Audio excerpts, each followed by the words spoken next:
Okay, Assalamualaikum warahmatullahi wabarakatuh and very good afternoon kepada semua pelajar yang mengambil matematik dalam kejuruteraan ataupun matematik engineering. Okay, selamat datang dan saya ucapkan tahniah kepada semua pelajar yang berjaya ditawarkan ke program 8047 iaitu Ijazah Sarjana Muda Pendidikan dalam kurungan Teknologi Reka Bentuk Berkomputer. Tahniah. Jadi saya lihat senarai nama setakat ini kita ada 24 orang pelajar. Ada berbagai negeri. Okey, jadi awak masih lagi bertuah kerana masih lagi saya yang mengajar dalam subjek matematik dalam kejuruteraan. Okey, untuk makluman, matematik kejuruteraan iaitu MJK 3013 iaitu 3 kredit. Jadi program ataupun kursus ini memang agak sukar.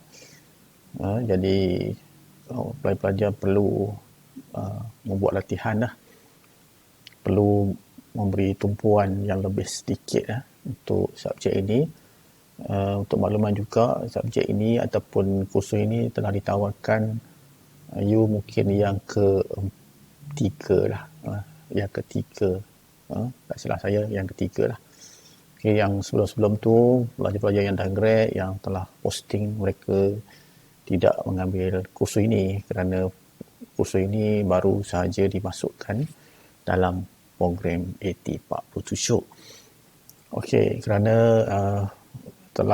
kita telah semak balik semula matematik ataupun disebut sebagai discrete math.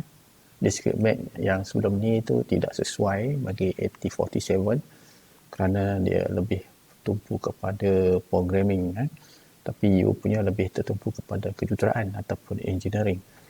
So kita ubah, jadi bermula pada semester yang sebelum-sebelum ni kita dah mulalah. Jadi bermula dengan situ saya yang volunteer lah untuk mengajar kejuruteraan matematik kejuruteraan ini.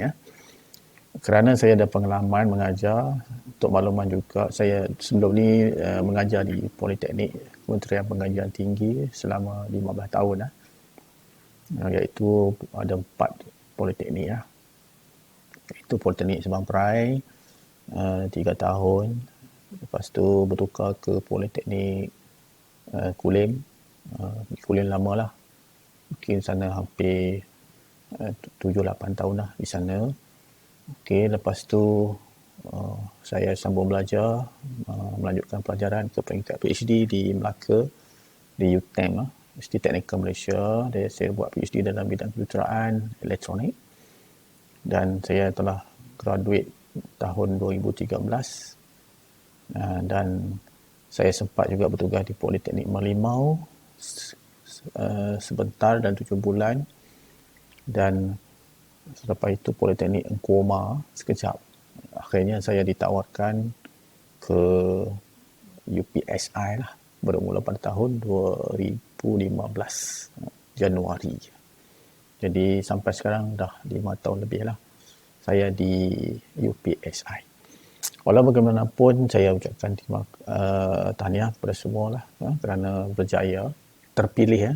Memang sukar untuk mendapat program atau program pendidikan di UPSI ni, ditapis, ditemuruga dan sebagainya. Jadi saya respect lah siapa yang dapat bertuah. Jadi saya harap semua pelajar dapat dipostingkan sebaik saja tamat pengajian. Okey, kita tengok dulu silibus. Apa yang kita kena buat mengikut silibus yang tertera di dalam proforma yang saya tunjukkan ini. Memang sangat-sangat sukar. Sangat-sangat sukar. Okey, sebelum saya terlupa, bagi pelajar-pelajar yang lulusan ataupun lulusan diploma politeknik, especially politeknik KV, mana-mana universiti lain yang masuk di sini menggunakan diploma, yang lulusan diploma. Jadi saya mohon awak boleh mohon untuk transfer kredit. Syarat dia ialah mestilah B ke atas lah. Siapa-siapa yang telah ambil teknologi, matematik ataupun matematik engineering di peringkat diploma dan sebagainya, dan juga bukan kursus ini saja, awak boleh minta program-program kursus-kursus yang lain juga lah yang sesuai. Nanti boleh hubungi peringkat di fakulti lah masing-masing, kontak kerani fakulti dan buat surat yang macam mana lah, sebab awak ada di sini kan, jadi boleh berhubung terus dengan staf-staf di pejabat fakulti ya.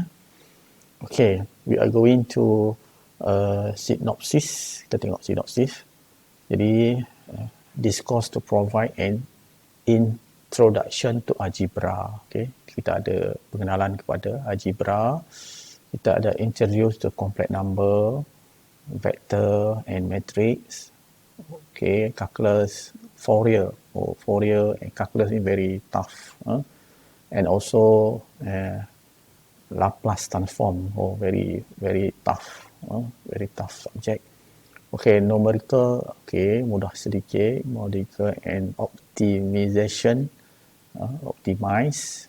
Okay, ini pun boleh tahan juga. Which is relevant to engineering problem. Ini very short synopsis. Okay, my name. Sebelum tu, nama saya adalah Abu Bakar Ibrahim. You boleh panggil saya Prof pun boleh, Doktor pun boleh, Profesor Madya, Doktor ataupun Profesor Madya, Doktor Abu pun boleh, tak ada masalah. Okay, kita pergi kepada semester yang perlu diambil, semester 1 lah, SEM 1. Okay, kita tengok dulu apa itu CLO1. CLO1, di situ use mathematics engineering approach to solve problem relate to algebra, calculus, numerical method and also optimization. Ini diletak sebagai C3. C3. The level dia adalah C3 lah, kognitif. C itu adalah kognitif.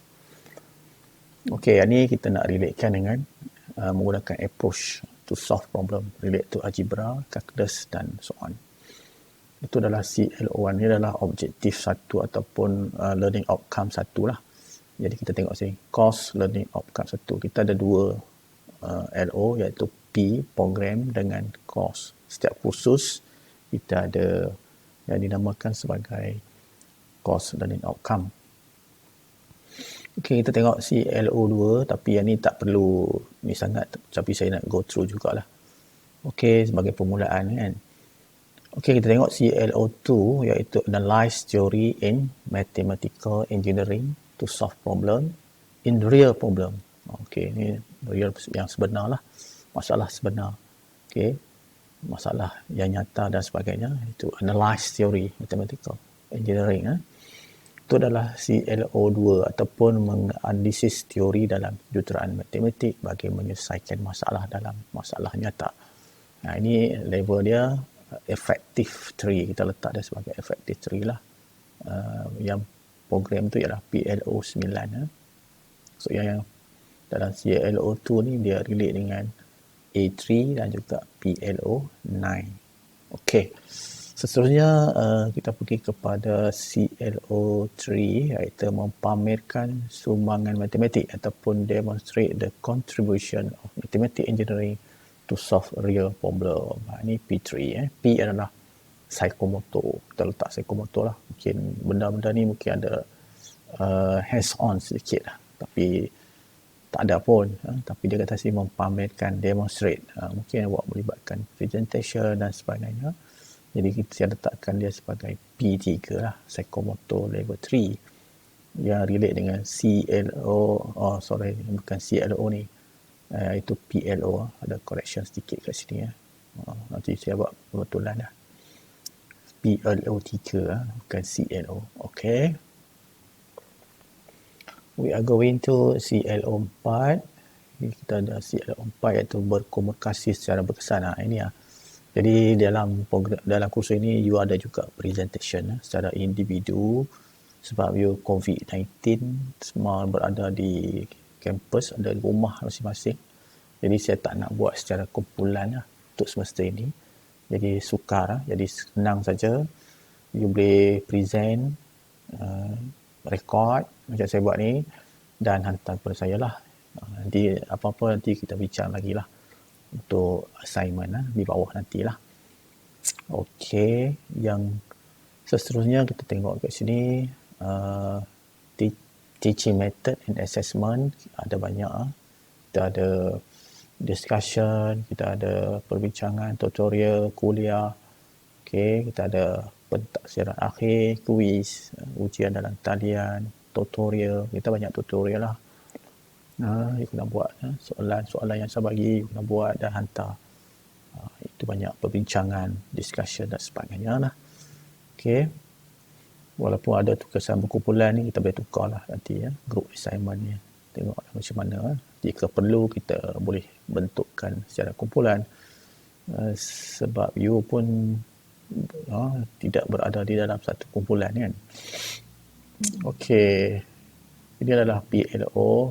Kita masih menggunakan PLO 1 sampai 10. Yang terbaru dah 11. Tak apa, itu saya akan update kemudian lah. Sekiranya pihak penyelaras nak suruh ubah ke 11, kita ubah.